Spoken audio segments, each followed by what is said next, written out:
del estoicismo comienza con un desgraciado percance. Sí, me explico. El año 336 a.C., Ionafera cenó un sitio bajo el seno de una familia de comerciantes en la que el interés por la filosofía brillaba por su ausencia. Durante una de sus usuales travesías por el mar Mediterráneo, el barco mercante en el que viajaban naufragó a causa de un fuerte temporal, provocando que el hombre perdiera gran parte de sus pertenencias y a la postre arribara en Atenas. Una vez inmerso en la polis, Zenón entró en una librería cuyo encargado estaba leyendo en alto algunos diálogos de Xenofonte, y tras quedar fascinado por el contenido de sus enseñanzas, se atrevió a formular una pregunta que cambiaría el rumbo tanto de su vida como la de muchos otros. ¿Dónde podría encontrar a una persona así? Justo en ese instante, un conocido filósofo ateniense llamado Crates deambulaba por el local, así que el librero se limitó a extender su brazo para señalarle con su dedo índice. Desde ese día, el nativo de Citio se convirtió en su discípulo, y a lo largo de años posteriores, en el de otros pensadores como Estilpón y Xenócrates. No obstante, llegó un punto en el que el mentado no se sintió plenamente satisfecho con las lecciones de sus mentores, y por consiguiente, decidió fundar la escuela y corriente estoica. Según el antiguo biógrafo Diógenes Laercio, Zenón solía bromear sobre su persona con las siguientes palabras: desde que naufragué, estoy en el buen camino. Pese a que la veracidad de esta historia es todavía un tanto difusa, tales declaraciones son quizás uno de los más fieles reflejos de una extensísima colección de principios y valores del estoicismo: locus de control, conciencia de muerte, amor al destino, etc. Damas y caballeros, mi cometido en el presente documental será narrar y comentar 3 relatos estoicos cuyas lecciones estimo francamente interesantes y pragmáticas. ¿Has sacado ya libreta y bolígrafo? Sin más preámbulos, demos comienzo al espectáculo. El gobernador de Épiro fue acusado públicamente por mostrar su favor a un actor de manera indecorosa. Tras expresar su enojo a Epicteto ante la inminente ola de críticas, el maestro le preguntó: ¿qué daño te han podido causar estos hombres? Ellos están actuando tal y como tú lo estás haciendo. Sorprendido, el mandatario refunfuñó: es así como uno ha de expresar su partidismo. A lo que Epicteto aclaró: si la audiencia observa cómo su gobernador toma partido sin reparar en decoro alguno, ¿no será entonces de esperar que ellos procedan de igual manera? ¿Por qué te enfadas cuando lo único que han hecho es seguir el ejemplo que tú les das? Mismamente, la gente suele clamar, reprochar y reaccionar cuando así actúa el diputado del César. Dicho esto, ¿consideras de veras descabellado que el público te señale a ti, su amigo en lugarteniente? Ellos querían coronar a una persona, tú a otra. Ellos fueron un estorbo para ti, tú un estorbo para ellos. Si no consientes en esto, entonces soporta los reproches del espectador. Cuando haces lo mismo que muchos, te rebajas al nivel de la muchedumbre. Entre las múltiples interpretaciones que uno podría realizar a continuación, me gustaría lanzar una pregunta tan sencilla como reveladora. ¿Cuántas veces nos empeñamos en señalar en los demás errores que nosotros mismos cometemos, incluso creyendo a ciencia cierta que estamos libres de ellos? Como expresa aquel proverbio bíblico: ¿por qué vemos la paja en el ojo ajeno mientras obviamos la viga en el nuestro? Si bien la práctica de juzgar al vecino desde el ojo avizor de la hipocresía es más antigua que el huevo y la gallina, resulta a todas luces visible que los medios y plataformas digitales han actuado como uno de sus más potentes catalizadores. Desde luego, difamar a un individuo por redes sociales bajo la máscara del anonimato ante el más mínimo tropiezo, defecto o divergencia, sin revisar previamente si uno mismo ha efectuado actos idénticos o parecidos, es hoy por hoy pan comido. Todo sea dicho, me da la impresión de que el veredicto de Epicteto sobre un creador de contenido que se queja de haber recibido acoso, sea merecido, innecesario o injusto, sería similar a: ¿por qué te sientes molesto? Tú mismo te has expuesto como usuario de esta manera, así que has de atenerte a las consecuencias. Si no te has equivocado, entonces el mal del error nace y mueren quienes hablan sin conocimiento de causa y malinterpretan tu mensaje, ya sea intencionada o accidentalmente. Y si te has equivocado, entonces es menester que rectifiques tu comportamiento y te disculpes con la audiencia. Sea como fuere, la vida cotidiana está repleta de situaciones en las que actuamos con la ceguera acusadora del gobernador de Épiro. Por ejemplo, es bastante común lanzar feroces críticas contra otros conductores cuando cometen una infracción en la carretera. Obviamente, hay faltas que merecen el desprecio y la denuncia ante quienes ni siquiera consideran que sus imprudencias ponen en peligro la vida del resto de pasajeros, conductores y peatones. Lo que no es tan frecuente es que un fallo ajeno, sea leve, moderado o grave, despierte la necesidad de reflexionar sobre nuestros hábitos de conducción. ¿Cuándo fue la última vez que excedí el límite de velocidad para llegar más pronto a mi destino? Es que nunca me he visto obligado a frenar bruscamente para evitar un accidente debido a una distracción perfectamente evitable. ¿Acaso no he sido yo un conductor novel, con todo lo que ello implicó en su día para los más veteranos? Paralelamente, las acciones de nuestros seres queridos suelen estar repletas de molestias, malentendidos y contratiempos de todas las formas y colores. De desgracia, un amigo que llega tarde a una quedada, contesta de forma pasivo-agresiva un mensaje o se olvida de un cumpleaños puede ser razón suficiente para que algunas personas se limiten a culparlo por su falta de puntualidad, tacto o consideración, respectivamente. Sin perjuicio de que alguien que incurre reiteradamente en estas y otras conductas pueda motivar una reflexión sobre la calidad, el estado y el sentido de nuestra relación con aquel, quizás convenga plantearse de antemano humano. Me he retrasado yo en una cita pudiendo haber anticipado los motivos de mi demora. Me he comportado incorrectamente con alguien tras haber tenido un mal día. ¿Y cuántas fechas importantes se me han pasado por completo últimamente? De esta manera, el autor estaría apelando a un razonamiento pausado y enfocado que incita al individuo a tratar el acontecimiento externo con la pertinente moderación. Pero eso no es todo. ¿Y si el sujeto aprendiera además a sacar jugo de situaciones aparentemente fastidiosas? ¿Y si todos estos escenarios contuvieran oportunidades de crecimiento personal? Para ilustrar este punto, leeré un fragmento de las meditaciones de Marco Aurelio. Siempre que tropieces con un fallo externo, no te abalances contra el otro cual hiena hambrienta, pues todo sabio reconoce la ocasión de cambiar de lugar para corregirse mediante los errores ajenos. Por ejemplo, cada vez que veas a la multitud regocijándose en el placer carnal o a un mandatario refugiándose en la vanagloria, has de convocar a tu vida interior. ¿Cuál fue la última vez que catalogué el dinero, el deleite o la fama como bienes más grandes que la virtud? ¿Y cómo pondré remedio a las acciones que derivan de dichos pensamientos? Si puedes librar al prójimo de la violencia por la vía pacífica, te corresponde hacerlo. En caso contrario, aprovecha tu impotencia sobre los asuntos ajenos para enmendar los propios. En relación con los casos anteriores, uno podría proseguir de la siguiente manera. ¿Qué medidas podría llevar a cabo para respetar protocolos tan importantes como la distancia de frenado, la conducción preventiva o el mantenimiento vehicular? ¿Cómo podría asegurarme de llegar a tiempo a los sitios independientemente de lo que ocurra? ¿Qué técnicas podría implementar para controlar mi irritabilidad en momentos de vulnerabilidad emocional y comunicarme con la asertividad que mi interlocutor se merece? ¿Cómo podría demostrar a mis seres queridos que me preocupo por ellos? En definitiva, ambos filósofos estoicos nos invitan a ejercer una pausa crítica. ¿Es la película mental, emoción reactiva u ocurrencia instantánea un recurso útil ante la disyuntiva que me atañe? Y más importante aún, ¿es congruente con mi comportamiento? En sus cartas a Lucilio, el filósofo Lucio Annio Séneca expresó su parecer acerca de los valores de una verdadera amistad. Lucilio, podría mencionarte ahora a muchos que no anduvieron faltos de amigos, sino de amistad, cosa que no acontece cuando lo que fundamenta la unión de las almas es la ambición por las honorables costumbres. Así pues, el malo mueve al malo y lo torna peor, excitándole la ira, aprobándole la tristeza y alabándole sus placeres. Y es que nunca son más temibles los perversos que cuando juntan sus vicios y asocian sus maldades. En este sentido, ¿qué utilidad reportará el sabio al sabio? Pues ilustrar las ocasiones en las que los actos virtuosos puedan florecer en tándem con la expansión de su inteligencia. Por ley de contrarios, el bueno es útil al bueno precisamente porque le procura alegría, confianza, prudencia y conocimiento. En lo que a esto respecta, el sabio es consciente de que no lo sabe todo, y aunque todo lo supiese, otro podría aún descubrir y mostrar vías más breves por las cuales poner en marcha su sapiencia. Cierto es que él desplegará sus facultades en soledad si es necesario, pero quien corre es también ayudado por quien exhorta. Has de recordar que incluso la miel más dulce resultará amarga a quienes no están saludablemente dispuestos de lengua y paladar. De igual manera, hay personas que no se encuentran preparadas para apreciar las auténticas muestras de virtud, y para más intrigue, no vacilarán en vilipendiar cualquier atisbo de excelencia en sus congéneres. Amigo mío, hoy te incito a buscar y practicar la amistad, haciendo uso de tus dotes racionales en lugar de dejar tal cometido la intemperie. No vaya a ser que un desgraciado te acabe llevando por la senda de la desgracia. Un breve esbozo del eudaimonismo estoico nos permitirá apreciar mejor dos de sus doctrinas éticas más polémicas. La felicidad humana recae plenamente bajo nuestro poder y la virtud es el único bien capaz de procurar y mantener la dicha humana. Y claro, si la virtud es conocimiento, la posesión del conocimiento depende únicamente de los actos de sentimiento de la gente, y devenir un agente virtuoso es condición necesaria y suficiente para ser feliz, la conclusión parece evidente. La felicidad humana depende totalmente del individuo. En efecto, él constituiría el juez último que decide si cada acontecimiento que acaece en su vida perturbará su estado anímico o, por el contrario, probará, reforzará y confirmará su imperturbabilidad. Al célebre aforismo de Epicteto Marranito, lo importante no es lo que te sucede, sino tu interpretación de lo que te sucede. En adición, la moral adquiere una tonalidad un tanto particular en el estoicismo. Sí, algunas cosas serán buenas, otras serán malas, o directamente no serán ni lo uno ni lo otro. Antes bien, lo más sorprendente es reparar en cuáles pertenecen a cada categoría. En primer lugar, ¿qué cosas serían estoicamente buenas? Pues virtudes como la prudencia, la justicia, la valentía, la paciencia o la moderación. En segundo lugar, ¿qué cosas serían estoicamente malas? Pues vicios como la necedad, la injusticia, la cobardía, la impaciencia o el exceso.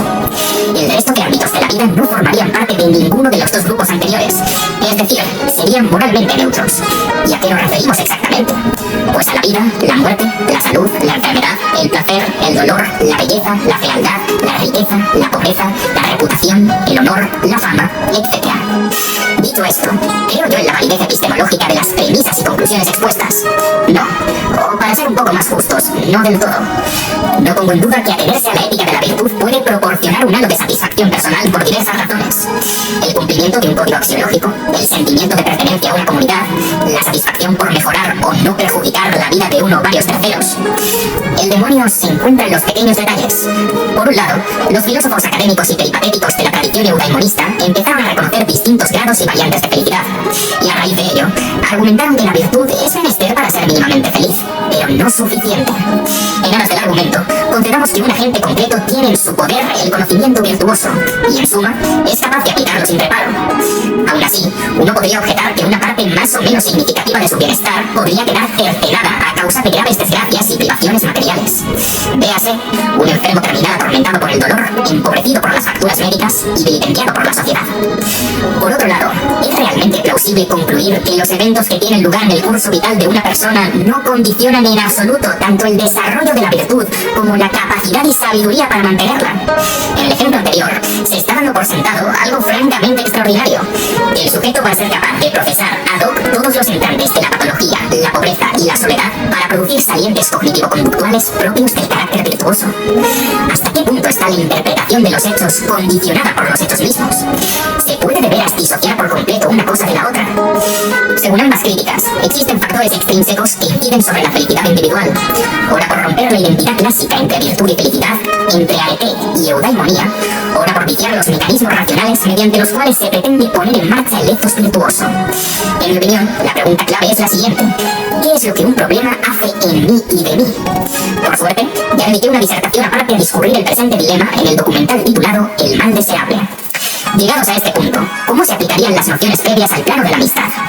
Bien, hay razones de sobra para pensar que Séneca fue el mejor amigo de sus amigos, o por lo menos de que esas eran sus intenciones, puesto que la amistad representaba para él uno de los sentimientos más bellos y poderosos que un ser humano podría experimentar.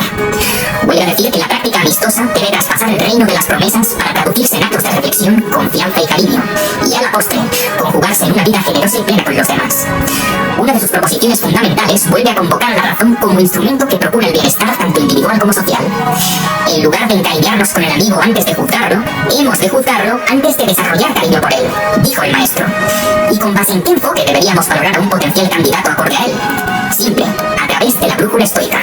Un verdadero amigo fomenta la adquisición y la práctica de la virtud, desalienta la adquisición y la práctica del vicio, y procura una sabia distinción de los aspectos que son susceptibles de calificación moral. Por todo ello, el autor recalca que una buena amistad no está basada en la utilidad, y de esto, cuando dos o más personas se involucran entre sí únicamente porque ambas saldrán beneficiadas económica, emocional o socialmente, y por ende, sin necesidad de vínculos afectivos, ni tampoco gira en torno al goce, y de esto, cuando se busca la compañía del prójimo para dar rienda a las pasiones desenfrenadas, los anhelos esporádicos y las conductas hostiles. Más bien, la filia estoica consistiría en la relación del sabio con el sabio, dos humanos dispuestos a compartir, escuchar e interactuar con sus respectivos pensamientos, experiencias y emociones en pos de la virtud. Grosso modo, el ego de sus conciencias reverberaría algo parecido a: no solo quiero crecer, sino también hacerlo a tu lado. Si has interiorizado las ideas ilustradas, entonces comprenderás por qué decir buen amigo es una redundancia en el glosario de Séneca. Con arreglo lo mencionado, concuerdo yo con las pretensiones reflejadas en el último minuto. Bueno, creo que existen propósitos distintos al cultivo de la virtud clásica que también pueden ser el núcleo de amistades sólidas: la compasión, la aventura, la creatividad e inclusive ciertas formas de ocio. Más que buscar y tomar únicamente al sabio por amigo, sea lo que ello fuere, trato de apreciar qué tienen de sabias cada una de las personas que me rodean. Con todo, estas objeciones no me desvían de la última moraleja del filósofo cordobés. Yo considero que un vínculo a prueba de balas no se limita a un par de carcajadas durante el fin de semana o al provecho derivado del estatus socioeconómico ajeno. Sobre todo, el buen amigo procurará conocerte, entenderte, ayudarte y acompañarte. Y sin lugar a dudas, deseará y agradecerá ser correspondido, aun sin sumergirse en un cálculo milimétrico de favores concedidos versus recibidos. Asimismo, me quedo con la máxima estoica de no dejar mi círculo social a merced del flujo azaroso. En otras palabras, quiero tener voz y voto en el inicio, propósito, dinámica y final de mis relaciones de amistad porque, efectivamente, soy consciente de que algunas relaciones terminarán, bien por accidente, por necesidad o por deber, pero terminarán. Tú no puedes cambiar a la gente que te rodea, pero sí cambiar la gente que te rodea, expresó Zenón de Citio. Bien, creo yo que cortar lazos definitiva y totalmente con cualquier persona que no encaje dentro de nuestro sistema de valores y modo de vida sea siempre la solución? No. Ahora bien, creo yo que hay momentos en la vida en los que decir adiós a gente con la que ya no confluimos ni conectamos para dar la bienvenida a amistades potencialmente enriquecedoras se vuelve un clamor, sin lugar a dudas. El capítulo 15 de los discursos de Epicteto arranca de la siguiente manera. Si quieres ser luchador, echa un vistazo primero a tus brazos, muslos y hombros, pues diferentes hombres están naturalmente formados para diferentes batallas. En lo que a esto respecta, ¿cuál es tu materia y disposición? ¿Qué eres capaz de soportar y qué no? Quienes rindan compromiso a la lucha habrán de actuar de acuerdo con las reglas, seguir una dieta estricta, ejercitarse por compulsión, exponerse al frío, abstenerse del vino. En pocas palabras, deberán entregarse al entrenador y al entrenamiento como un paciente a su médico y tratamiento. ¿Aún así te sigue apeteciendo? ¿Crees que estás capacitado? De acuerdo, en pleno concurso tendrás que tolerar una serie de eventos tan fortuitos como probables. Llenarte de arena, dislocarte la mano, torcerte el tobillo, incluso ser azotado con el látigo. Y por descontado, nadie te garantiza la victoria. Dicho esto, acude a la práctica atlética si todavía te quedan ganas, pero hazlo solo después de calcular y reconocer todas estas cosas. En caso de que omitas tales consideraciones, tu comportamiento no diferirá de las quimeras de un niño pequeño jugando a ser luchador hoy, tal y como podría recrearse en un gladiador, actor, gobernador o trompetista mañana. Bien, algo similar sucede con aquellos que se hacen llamar filósofos. Habrán de conquistar sus deseos impuros, evitar la gratificación inmediata, apartarse de sus parientes, soportar las burlas de la gente y, por supuesto, dedicarse a la reflexión y el estudio. Su entrenamiento será entonces el del carácter. Análogamente, no pretendas acercarte a la filosofía si no has advertido y aceptado de antemano los obstáculos del filósofo, pues ni siquiera podrás obtener a cambio otros beneficios como la libertad, la conciencia, la tranquilidad o la benevolencia. En fin, no cometas el error de emprender un proyecto arbitraria y reflexivamente. En su lugar, somete cada uno de sus asuntos a un estricto examen, y una vez te embarques en él, centra allí todos tus esfuerzos. Quizás este sea el comentario de texto más breve y personal de los tres, aunque no por ello menos importante. En el mundo contemporáneo, son incontables las vías profesionales, actividades de ocio y distracciones superfluas que se encuentran a nuestra disposición. Como expliqué con todo lujo de detalle en el documental titulado Psicología del FOMO, es cada vez más asiduo el sentimiento de aprensión producto de creer que uno ha omitido piezas de información clave o está pasando por alto experiencias, eventos y o decisiones que podrían mejorar su vida. Naturalmente, yo no estoy 100% exento de este fenómeno. Es más, diría que mis intereses nunca han parado de crecer. Me siento fascinado por una amplísima colección de libros, discos, películas y videojuegos que jamás lograré consumir. Me siento atraído por una larguísima lista de pueblos, ciudades y países que me encantaría visitar antes de mi último suspiro. Me siento motivado para llevar a cabo proyectos creativos en forma de libros, vídeos, cursos, ensayos y documentales. Me siento interesado por un cúmulo de disciplinas de conocimiento, desde la filosofía hasta la psicología, pasando por la economía, la biología o la historia. ¿Cuál es el problema? O bien mi curiosidad excede las condiciones de la vida misma, o bien la vida misma defrauda las exigencias de mi curiosidad. ¿Qué más da? En cualquiera de los dos casos, las limitaciones temporales, cognitivas y materiales de la existencia humana nos obligan a elegir, y por aplicación directa, a renunciar a la persecución íntegra de cientos de materias, quehaceres y objetivos. Al margen de que convenga reservar una fracción de tiempo a la libre exploración de ideas, obras y aficiones, alcanzar un dominio decente en un área específica para acabar aportando valor a la comunidad suele requerir la concentración de recursos físicos y mentales. Puesto en palabras llanas, no se puede ser todo, hacer todo, saber todo y experimentar todo. Válgame la hipérbole, es inviable pretender vivir como si todos los días fueran un episodio de Phineas y Ferb. Serie protagonizada por un dúo de hermanos en la que tan pronto transforman el jardín de su casa en una playa, como logran saltar al estrellato musical con una sola canción o construir la montaña rusa más larga de la ciudad antes de que caiga el sol. A luz de este dilema, Epicteto plantea la introspección y la humildad como motores de priorización, esto es, el conocimiento de nuestras capacidades, preferencias y propósitos en conjunción con el reconocimiento de nuestras limitaciones. ¿Es el asunto que tengo entre manos una obligación, un borrador, una pasión o una distracción? ¿Cuáles serían las consecuencias de aceptar o rechazar esta actividad en el corto, medio y largo plazo? ¿Qué recursos, habilidades y conocimientos necesito para emprender este curso de acción? Y ante todo, ¿soy realmente consciente del esfuerzo, compromiso y dedicación que va a requerir este objetivo? ¿A qué cosas tendría que renunciar para demostrarme que voy en serio? Sin más dilación, espero que los tres relatos hayan sido de vuestro agrado. Como de costumbre, invito al espectador a plasmar su punto de vista en la caja de comentarios. Por el momento, me despido con una cita de Marco Aurelio que sintetiza las enseñanzas del vídeo. No actúes como si fueras a vivir 10.000 años. La muerte acecha. Mientras vivas, mientras sea posible, trata de ser bueno.